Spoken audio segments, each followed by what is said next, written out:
When committing a robbery, every split-second counts. Thieves can be incredibly sophisticated and sometimes pull off million-dollar robberies within the blink of an eye. Taking a whistle-stop tour of famous heists around the globe, here are some of the fastest thefts in history. Dubai. Our first stop is in Dubai in a brazen heist that took them only 170 seconds. What you'll find with most robberies on the list is that the fastest high-profile thefts involve jewelry. To rob a bank, there are various barriers and security measures put in place to stop someone from accessing their cash with jewelry stores. You simply need to go into the store, smash the glass, take the expensive jewels inside, and run for the hills. In 2007, shoppers at Wafi Mall in Dubai witnessed something from a Hollywood movie, and the chain of events could only be fully understood. When looking back on the CCTV cameras, one car drives through the glass windows of the mall, while another vehicle follows the cars move inside this mall towards a jewelry store. One car stops and a man with a gun comes out and checks the surroundings. The other car then barges into the door of a graphed jewelry store carrying a gun and a hammer. The man smashes all of the glass casings and helps himself to some highly expensive jewelry. He takes $3.4 million worth of jewels and then speeds off. The gang had come and gone within the space of 170 seconds. It was revealed later that the cars they used were stolen too. The gun he was carrying turned out to be fake and was used as a way to scare people off and make sure nobody tried to make themselves a hero. The thieves drove down Zadabil Road, where they burned down the two brand new Audi cars they had just stolen in order to destroy any evidence. This heist, along with others on this list, is believed to be perpetrated by a gang of jewelry thieves known as the Pink Panthers, named after the Pink Panther comedy and crime movie series. While they are incredibly effective jewelry thieves, they are much more bloody and ruthless than those portrayed in the movies. Let's just say there's nothing to be laughed at when these guys are at work. When they orchestrated their heist in Dubai, the thieves tried to flee the country. Luckily, Dubai police captured two suspects before they could make their way across the border. As well as the two stolen Audis, the group had rented a modest Nissan Sunny for their getaway, and the Emirati police found the jewelry in this car. It was until 2014 that a third suspect was found. He was arrested by the Spanish authorities and then handed over to the UAE in 2015 and to rub further salt in their wounds. Their heist car is now on display at the Dubai Police Museum to reflect the police's ingenious work in cracking the case. But despite the speedy cars raids and getaways, this is the slowest theft on our list. Here's where things get a bit faster. London, our next heist, takes us to merry old England. And funnily enough, to another Graff Diamond store on New Bond Street at 4:40 p.m., two men dressed in suits walked in posing as customers while they did not wear. Very year that America led its invasion of Iraq a year later. Summer spent time in Baghdad, and in 2005, he spent time in Afghanistan. When returning to America, he recruited people to join his training camp on August 7, 2006. Four men charged into a Tacoma branch of Bank of America carrying weapons. It was organized to every last detail. Two of the men were holding handguns and were responsible for getting hold of the money. The other two carried AK-47s. And regarding the bank from outside, they all wore body armor too and carried plenty of ammunition with them. Summer was one of the men with a handgun leading the charge. A prosecutor of the case said if the police arrived, Luke Summer planned to go to war. The robbers were armed for combat. Summer continued shouting orders at the tellers to hand over the money, while one of the men guarding the entrance shouted out how much time had elapsed. Summer reordered the tellers to give them $20, $50, and $100 bills, and told them not to give any money with serial number or die packs that would be traceable. His assistant collected the money, and when it hit the 2-minute mark, the team's timekeeper shouted, "Let's go," and they fled the scene. They exited the bank with 54,00011, taking them 2 minutes and 21 seconds. The gang used military precision in this robbery, but it was one fatal flaw that led them to being caught in 3 days' time. When they took off in their getaway vehicle, a bystander took down their license plate number and handed it over to the police. The bandits forgot to get rid of this license plate, and this was traced back to the car of one of the gunmen, while the thieves I've spoken about earlier remained extremely tight-lipped when caught by the police. This guy was a lot more cooperative. He spilled the beans on everything that happened, leaving Summer and the rest of the team in hot water too. The bystander who foiled this plan may have prevented more than just one robbery, according to CTV News. Summer, then 20 years old, planned to use the proceeds of the robbery to start a criminal gang in BC that would rival the Hells Angels. Summer was sentenced to prison, but it is still not the end of this story. In 2008, he tried to hire a hitman to kill the attorney who got him convicted and specifically requested to make it look like murder, not an accident. Thankfully, the hitman he hired was an FBI informant, which slapped another 20 years into his sentence for good measure. Hong Kong, our next robbery takes us across to the Far East in Hong Kong, where $3 million worth of jewelry was taken in 90 seconds in the popular Sim Chat Sui shopping district. A high-end store named VIP Watch and Jewelry was the unfortunate target of ruthless thieves. In July 2018, three masked men confidently charged inside at 10:45 a.m. The glass was smashed and many luxury watches were taken and placed into a bag. They took 34 Swiss-made luxury watches and 39 American-made bracelets with a total estimated value of 23.5 million Hong Kong dollars, which is equivalent to 3 million US dollars. No guns were seen at the scene of the crime. The culprits were simply armed with a knife and a retractable baton. Sadly, a male employee was injured badly by the baton and had to be taken to hospital. After the robbery, he was speaking on his mobile phone when the robbers came in and may have said something to alert the other person on the phone that he was in danger. A source told the South China Morning Post it appeared the employee was beaten because the gang thought he tried to make a phone call. Customers and other staff were threatened with a knife. But whether the police were tipped off or not, this might not have made much of a difference. The thieves came and went in the space of 90 seconds as quick as a flash.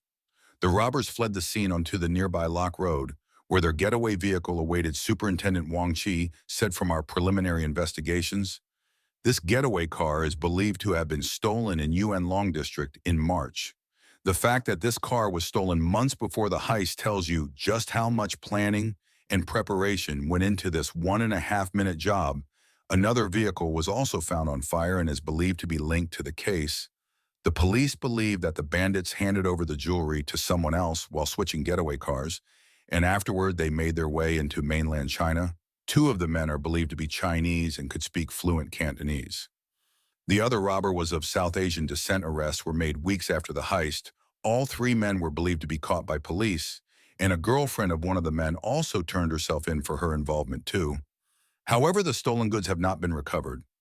Paris, our next robbery happened in Paris, the city of love. The Pink Panthers are very active in this city, and some even allege that they were involved in the high-profile robbery of Kim Kardashian instead of robbing a jewelry store.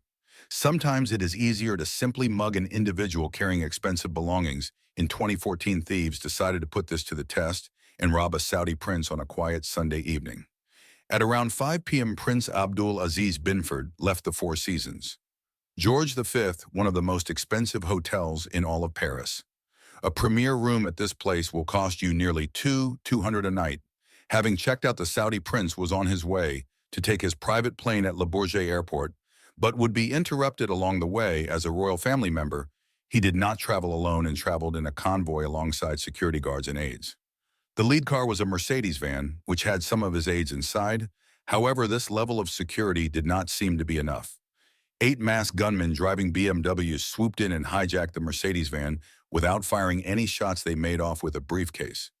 This Saudi prince had a briefcase stuffed with 250,000 euros in cash, which is about 335,000 as well as cash. They also took luxury watches and secret documents. Deneforia, a spokesman for the prosecutor's office in Paris, told news outlets. The assailants blocked a car with 2 vehicles and asked the occupiers to get out of the car. Then they took the car and drove away. It took them a few dozen seconds to do that. So although there is no exact timestamp on this heist, the thieves did manage to snatch over $300K in the space of seconds. There are many suspicious aspects of this crime. Firstly, how did they know that the Saudi prince was carrying a suitcase full of cash? And secondly, how did they manage to know the exact route that he would be taking from his hotel to the airport? Faria said it was led by criminals who seemed to know that there was money to steal and eventually knew in which car they would find it.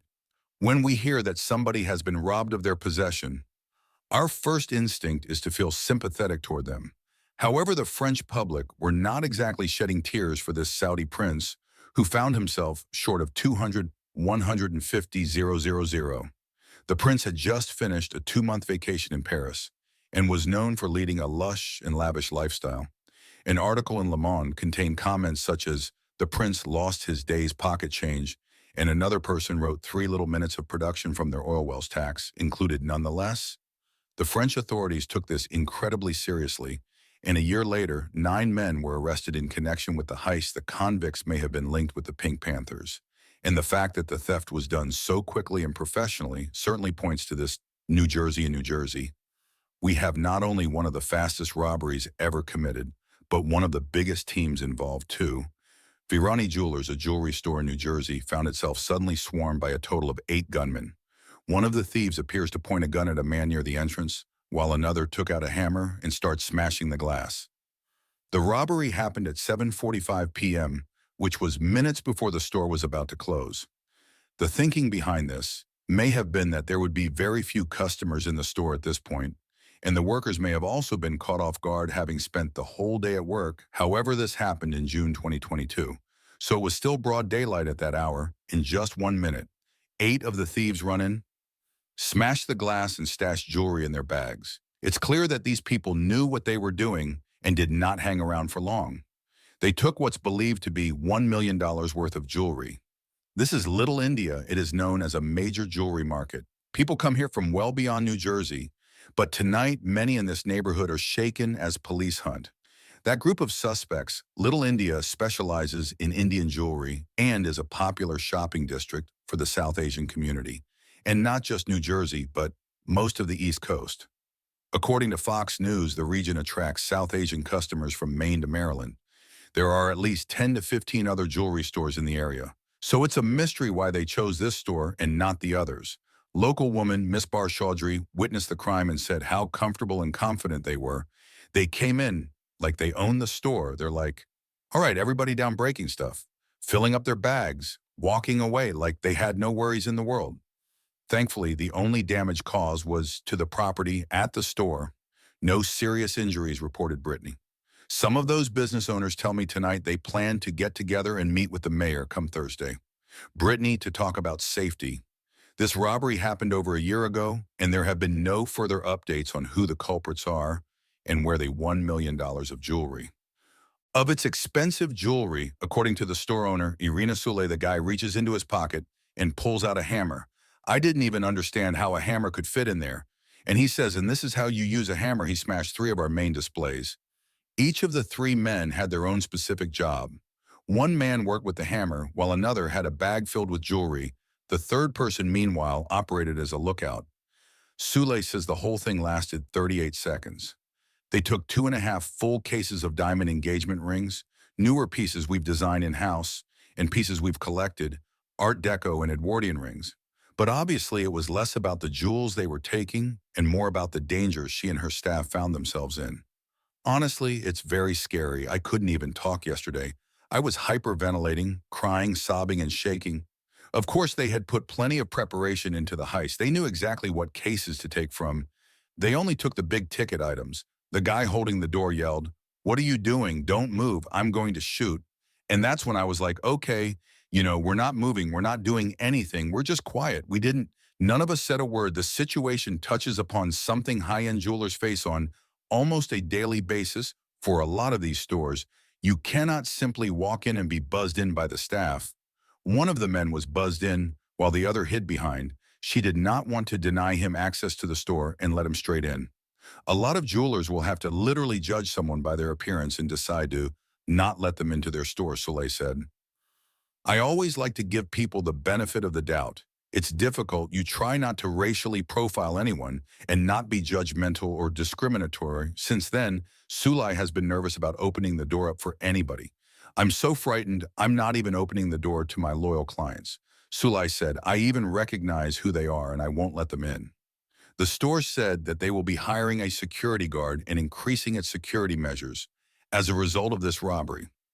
This happened in January 2023, and nobody has been charged yet.